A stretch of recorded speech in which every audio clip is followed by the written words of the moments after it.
Hello everyone, in this video we're gonna go through the 5th game of my playoff, which is versus Yuan. Survived the group stage and now I'm meeting him from the group next to me.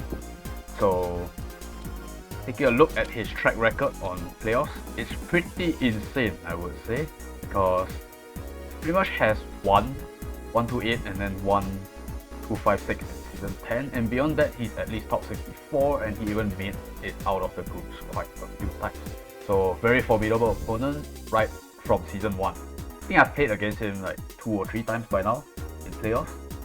So yeah, let's see how I get destroyed in this game. You know, I'm not gonna spoil it or anything. So first off, in terms of boxes, so the main thing to note here is that McLean is a new unit that just came out the Tuesday before this, so it's a new unit and it's a pretty strong unit in the meta, so there's going to be quite a lot of changes. So going into this game, I already predicted that the Vargas will come out, and probably predict that the McLean is coming out as well because this is the EOL account.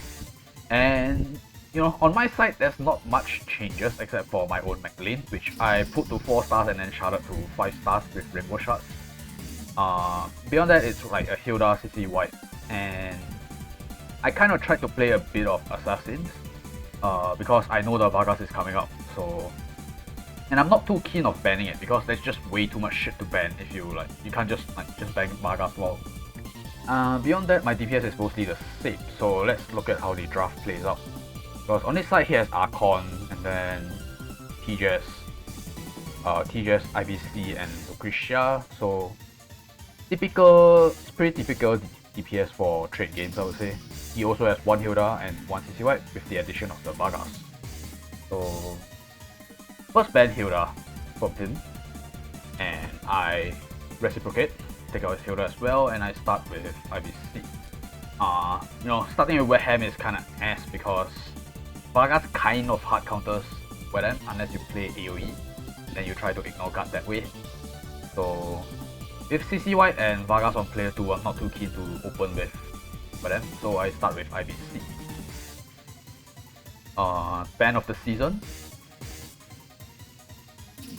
And oops, press pause. And then he follows with Lucretia. So pretty interesting. I was expecting either the Wet Ham or McLean to come out.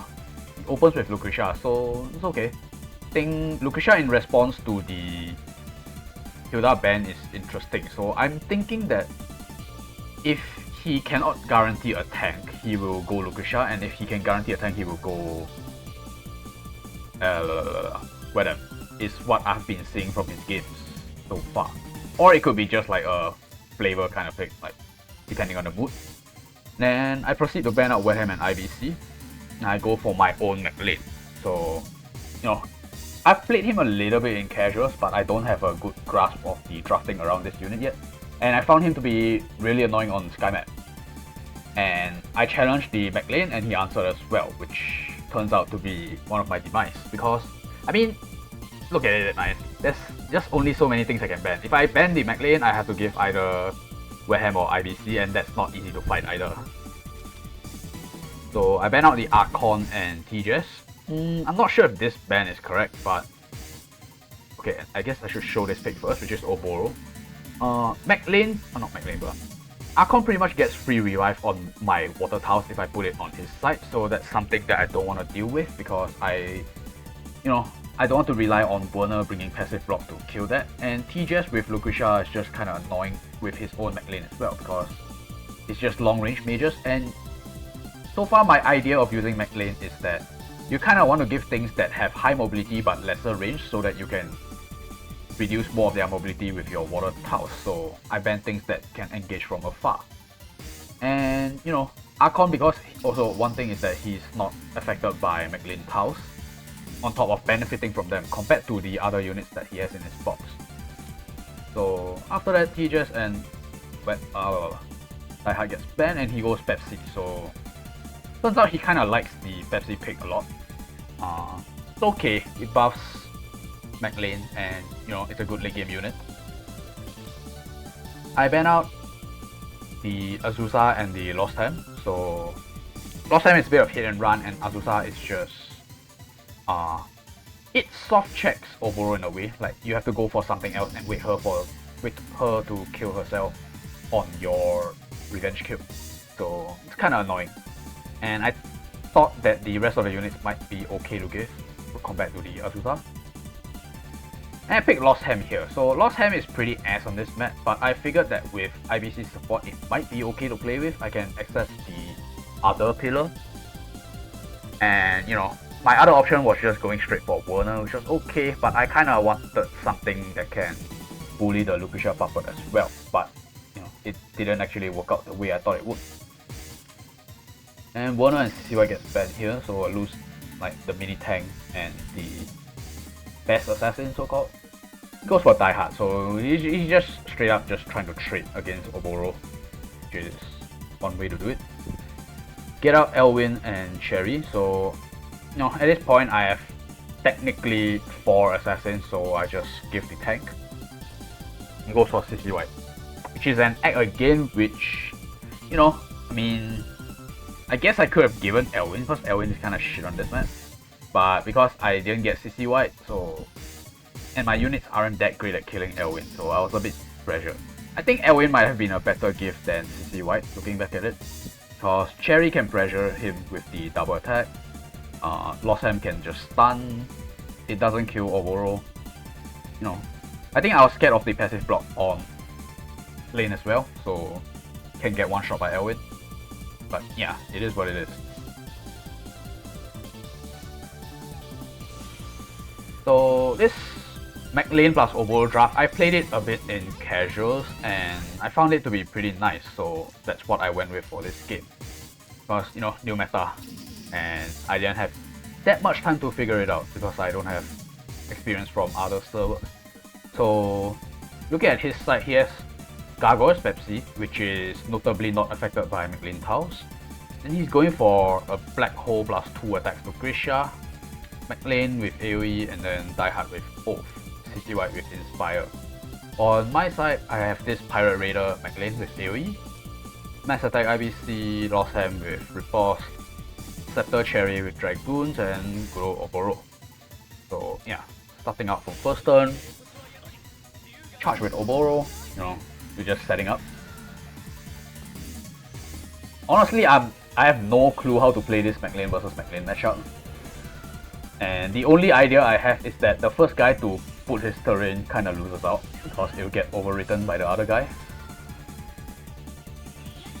But, you know, if you think about it, no matter what, it's kind of my loss, right? Because if I override his terrain, then I don't get to use it in front of my terrain and he can just override it a second time. And then to override that, I will need to commit forward with my AoE, which puts me in danger, kind of. So yeah, you see both mech lanes just not moving.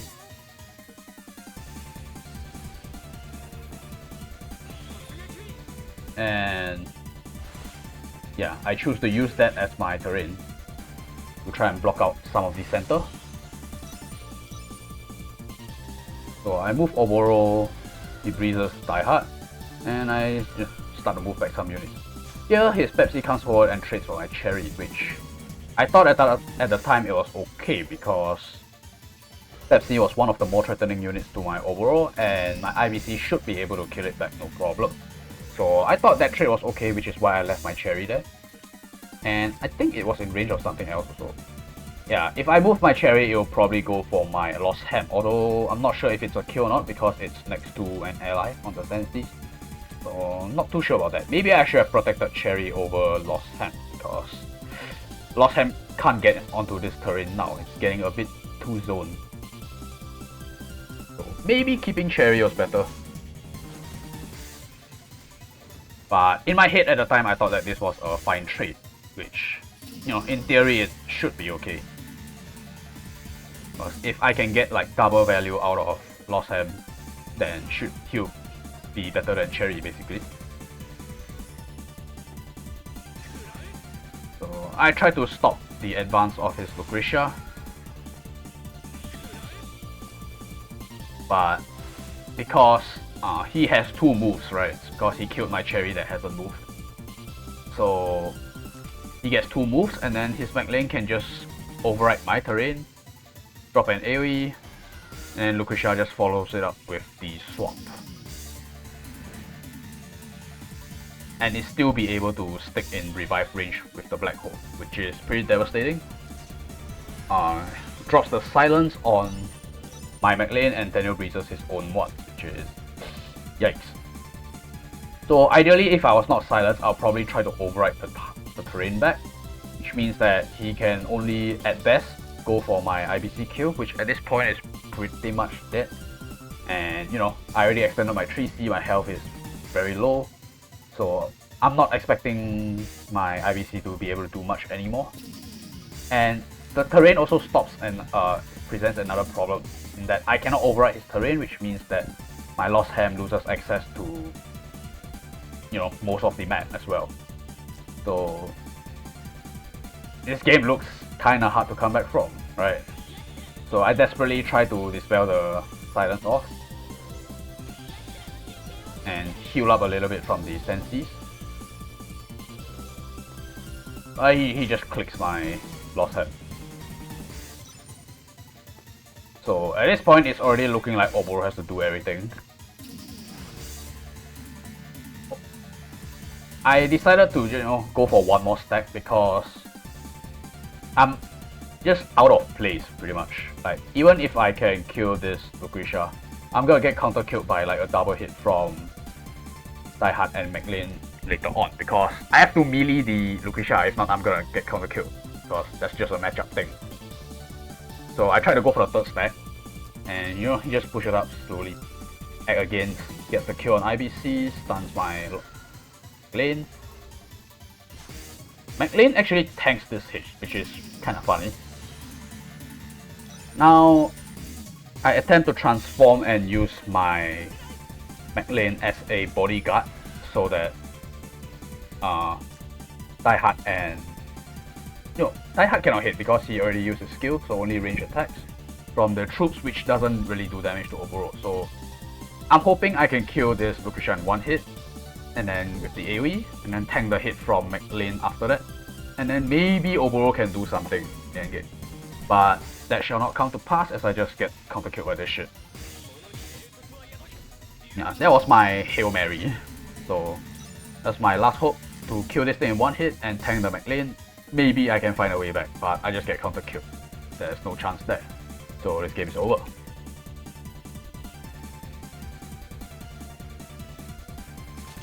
Game 2 crops up, and it's another sky map, which is pretty despair. I swapped out my Elwin for Kruger, you know, to try and add a bit of AoE threat against his lack of sustain, and because honestly Elwin, which is already terrible on sky map, and playing against Vargas Hilda, so not much point. I should have swapped Lost Ham into something else, maybe like a Kyra or something, to present more threat with IBC, but it slipped my mind, and yeah, I didn't switch out my Lost Ham. And then on his side, he switched out his one, and then he put in Alicia, which is another threat with IBC, as we saw from my top 64 game. So I respect the McLean because I forgot to point it out in the last game, but his McLean is 6 stars, which is McLean's big power spike, because his terrain will last 2 turns instead of 1 turn after you plant, you plant the effect down, which is pretty much double the duration almost. So I have to respect ban it because it's very oppressive on sky map. But he doesn't have to ban mine because mine is fucking 5 stars, which is not as strong. So that sucks. I open up with IBC again, and you know, the bans are the same. But this time he goes for Wet Ham, which is, you know, because he still has all 3 of his tanks left. So I think that's how he likes to approach. And I ban out the 2 mages and I go for a CC White, so trying to use this as the Wet Ham counter to try and limit his engage. Because I think the thing with CC White into Wet Ham is you can block the Wet Ham, but you kind of have to stop the guys that are coming after as well. And in my mind, TJS was one of these units. Like, he's just got piggyback off the Wet Ham summon and then get a kill. So I didn't want that. He bans out Kruger and Azusa. So Azusa is pretty interesting.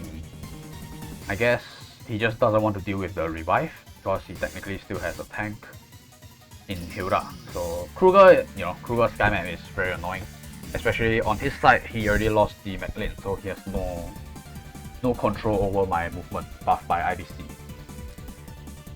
He goes for his own IBC. And as a response to that, I choose to ban out Alicia and his own Azusa because I think usually when one Azusa goes, the other one will go as well because they counter each other and you don't want to... if you lose your own, you don't want your opponent to get theirs, and Alicia with IBC on top of Wetham is just disgusting. So on one hand, Alicia can give +1 to Wetham, and although in this case, it also forms a combo that counters CC White because you just throw in your Alicia, you kill the summon with 3C, your AoE hits something at the back, then along with Despair, the Wetham just jumps into your backline.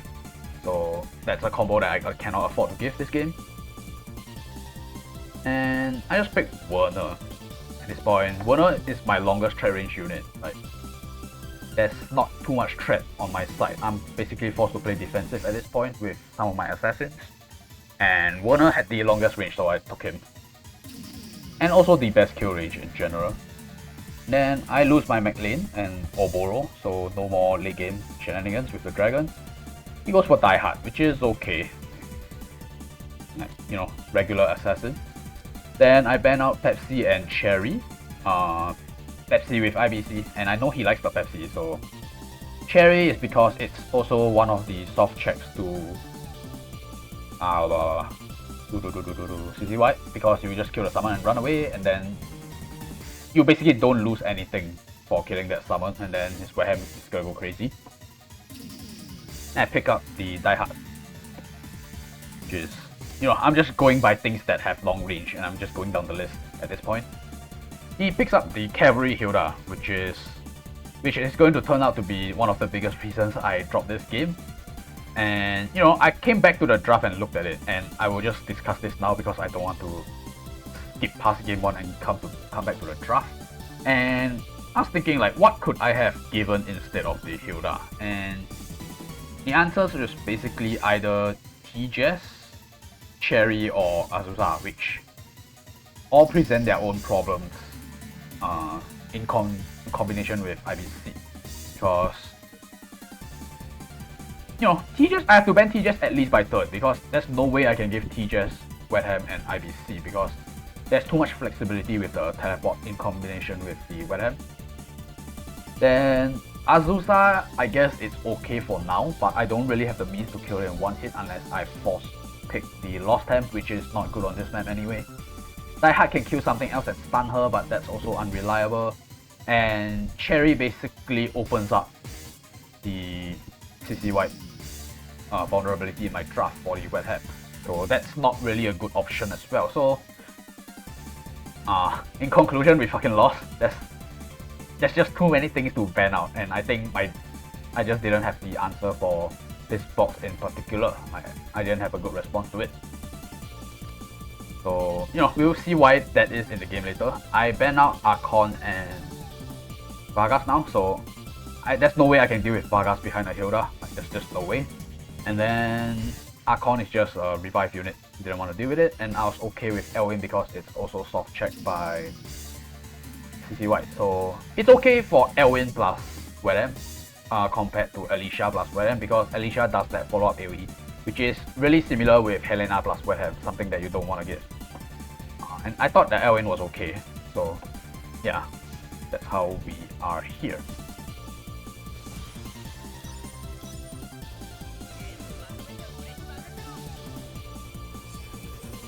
So, turn 1 I just summon my Lancer tank and, start preparing to hold my position. And then the Hilda just fucking does this. And that's the problem, right? Because I've so far always banned Hilda in my gates, so I've never seen Hilda do this. I didn't know that it was going to be so fucking oppressive. Just runs up, drops the Balance Blade AoE, which pretty much hard counters my Cherry and Die Hard, because Cherry just loses access to the entire center, and Die Hard in a similar fashion because he relies on strike to reach his opponent's unit. So I looked at this Hilda, I'm like, I'm in trouble. But it's okay, we can play on, because I was looking at the threat range, and so this is basically, these two units are soft countered by the Lancer tank, and then IBC has 10 range, and then Diehard has 10 range if he doesn't breeze. And my Werner has 11 range, so, and also he can shoot from 4 blocks, so he's not as affected by the sinkhole. Yes, that's the word I was looking for. And so basically, if I can trade one of these units, I should be fine, because I should be able to get enough tempo of the Lancer guard to overwhelm his backline DPS with my other assassins. Because someone is gonna have to come in front to kill my Werner, right? Then I should be able to kill that, and then, you know, continue that cycle, so that I can kind of bypass the sinkhole turret. So that was what happened in my mind, so, you know, I think it was still playable. But sometimes life has something far more sinister planned out for you. And we get this, you know, remember what I just said like 20 seconds ago? Like, if the Diehard doesn't get a breeze, so the game said, why not give him one more? So now this Diehard has 13 range. Wait, is it 13? Yeah, it's 13 range. 8 plus 3 plus 1. Eh? No. 8 plus 3 plus 2. Yeah, 13. Okay, my math is correct. No, I just buff, right? There's nothing I can do. And this Diehard just moves up, because now what do I have to do? I have to get the fuck out, because this thing targets almost everything in my map. So, and the unit that I want to keep is Mr. Werner, because I think he's going to have the most presence this game, and I can get away with trading something else. Well, you know, the rest of the assassins are countered by the Hilda terrain, so this is the unit that I need to keep the most.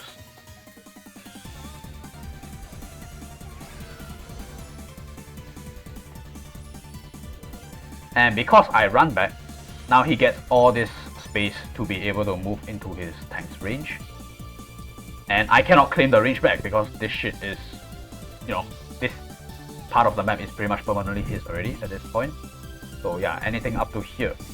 And because I had to spend that turn moving back instead of holding my ground, we have another problem now, which is CC White's guard is running out.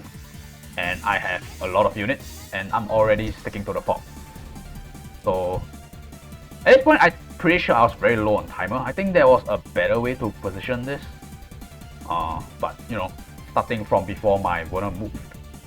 So I'm pretty sure I had to set up the positioning on the previous turn. I think everything had to be in the Lancer's guard range. Like Cherry had to be up here or something like that. But at that point, my Werner didn't have that many places to run, right? So you could say this is kind of a mistake, but it's so far back. Like maybe my Werner should have been here, so that my Cherry can be here, so that my Lancer can be here, blah blah blah blah blah. And that might be okay, right? Because then these 4 DPS would be next to the Lancer, and CCY is okay to be left down in the open. You know, CCY, she can die. But I didn't get that formation. And I left my Cherry open. And then we have this. So I can't move my Cherry here because it's the fog. And then I think this is just inexperience with CC White, because I don't play with CC White regularly in ladder. I mostly stick to my Rosen box. So I'm not good at positioning when the Lancer guard is down. So I get this shit, and like my entire backline is exposed in range of the Wet Hand's AoE. So I lose my Diehard off this. And it's gonna present a snowballing effect, because now I have this sword and Hilda blocking my entrance point to the rest of his DPS. And then the despair starts to kick in. My 3C sadly cannot finish this webcam off. I don't know if I was better off using Shadow Raid, but my logic was that I wanted to keep Shadow Raid for something that might be in Hilda's guard range the next turn. So, and the worst part is I actually have to just run back on my Cherry, because think this guy? 3. No. I think I just didn't want my cherry to be here. I wanted something else to be in that spot, to probably Werner or something, in order to pressure better. Because my cherry already burnt Act again, so she's probably not gonna do much without an attack buff as well. So I just move her back. And I use IBC to finish off the Wet Ham and get the Despair off my Werner. And then I go into 2 range to attack the Elwyn to try and get into defensive stance because Elwyn has revive. And to my surprise, this actually tanks. I wasn't expecting a tank actually. It barely lived. But sadly, it's a little bit too little too late. I get the Elwyn kill, but he's just gonna kill my Werner back with the second skill.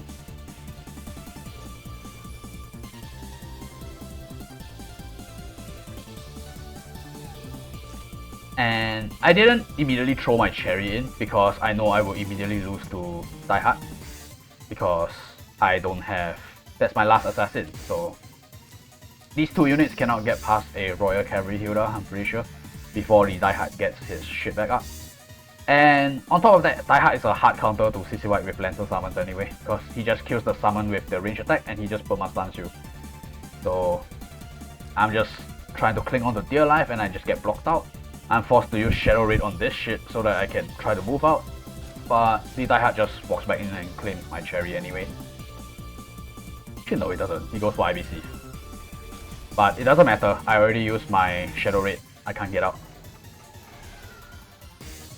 And yeah, that will basically be the end of this game. I'm just sitting for fun at this point. Yeah. So it's a pretty tough series due to multiple reasons, like it's just a string of snowballing bad luck, I think.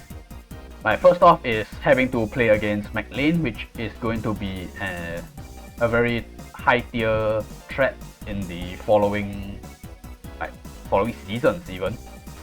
Like it's pretty interesting because so far our season 10 and 11 has been mostly dominated by DPS drafts. Because you know the first 3 is always Wet Ham, Lucretia and IBC. So for a support unit like McLean to be able to climb into first, second pick band, it says a lot because it's a half support. Like he has Shadow kind of Ignore Guard on top of the terrain, but his mobility is kind of ass. So that terrain, the Ignore Guard is more like a addition on top of his support capabilities, which is overriding terrain. And for a support unit to be able to climb so far up the pick band, table, it says a lot about how strong that support capability is. And I had to play against a 6-star one on, pretty much the first weekend. And I had to play against a 6-star McLean on 2 Sky maps, which is where one of McLean's stronger maps, because he can just... how do we phrase this? McLean is a lot more oppressive on tighter maps compared to something like Plains or the hidden George, the cave with the pond in the middle. So it's a lot harder to play against McLean on something like Gemini Bridge even, which is like you're kind of forced to go down certain routes, and Sky is oppressive because it's what I like to call the highway, right? The top and bottom, and even the middle is very easy to cover, as you can see from the Hilda from this particular game. He just walks up, plants the terrain, and I actually can't do anything about it. And that follows up into my next point, is that there's too many threats to ban. Like, you're gonna have to give something of Wet Ham, Hilda, IBC, Lucretia, McLean, TJS, CCY, Act again on player 2. And I think I didn't have the right response. I think I had to figure out how to just man fight the Lucretia Wet Ham draft. I think in hindsight that was probably the draft I should have went with, but I'm not sure what I could have done with double Sky map because my unit sucks on Sky because I'm relying on lost time a lot, I think, with this box, with the IBC pairing, and you know, he sucks on this map. So yeah. And there was the 10-0 breeze on game 2, I guess, which pretty much just forfeit any sort of initiative I have because I have to move my Werner back and shit just went apart from that. There are certain micro game decisions that I could have made better, but I think that was mostly coming down to inexperience with this sort of, you know, CC White and mech lane in general. And you know, I think I can say I tried my best. So yeah, props to Yuan or Gio. So that is where I will take my exit for season 11. So next season, you know, there's gonna be Gintoki up to New Zerida, I think, for the playoffs. So those units are much more to my liking. So we'll see if we can repeat, you know, similar success on the next season. But with that, this will be the last replay for my personal run. I'm still going to cover the top 16 playoffs for the rest. But you know, I'll have to find the time to do that because I think the replays are expiring soon. But for now, thank you guys for watching and see you guys in the next one. Peace.